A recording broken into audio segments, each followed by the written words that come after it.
Hello and welcome to Mr. Walton's physics lessons. In today's lesson we'll be looking at resistance in series and parallel circuits from the electricity topic of GCSE Combined Science and GCSE Physics. By the end of the lesson you should be able to calculate the total resistance of components in series circuits, and know that the total resistance in a parallel circuit is less than the resistance in the branch with the lowest resistance.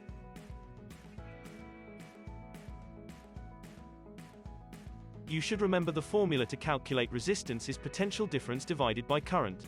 To measure the resistance of the resistor in the circuit shown, we need an ammeter connected in series to measure the current, and a voltmeter connected in parallel to measure the potential difference.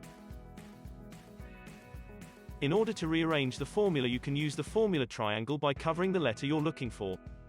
This gives you resistance equals potential difference divided by current.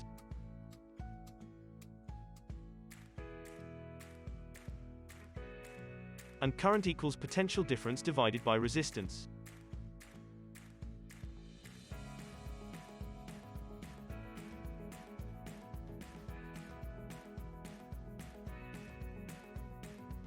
The total resistance in a series circuit is the sum of all the resistances. In this case the total resistance is R1 plus R2.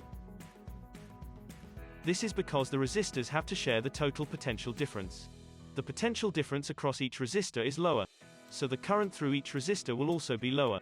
This means the total resistance in the circuit increases. Let's try an example question.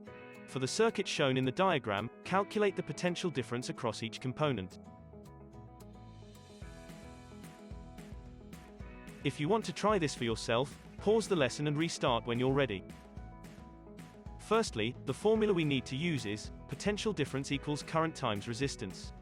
The potential difference across the 10 ohm resistor is 0.4 amperes times 10 ohms, which gives us 4 volts.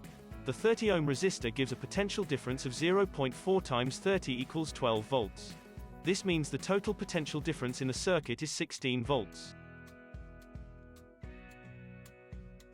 Notice that the larger resistance has a larger share of the total potential difference in the circuit. Now let's look at resistors in parallel circuits. These are a little bit more complicated, so you might need to go through this a few times to help you remember it. The key fact you need to know is, for resistors in parallel, the total resistance is less than the resistance of the smallest individual resistor. You can think about it like this. In parallel, each resistor has the same potential difference across it, measured by the voltmeter. But the parallel circuit means that the current has to split up to go through each resistor.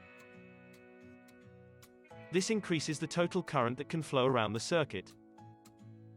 Using the formula, potential difference equals current times resistance, with a constant potential difference, if the current increases, then the total resistance must decrease. So using the same resistors as before, 30 ohms and 10 ohms, and a total potential difference of 16 volts, calculate the total current in the circuit.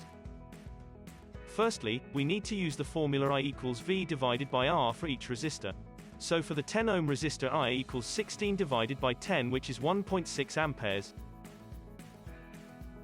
And for the 30 ohm resistor I equals 0.53 amperes, to two significant figures.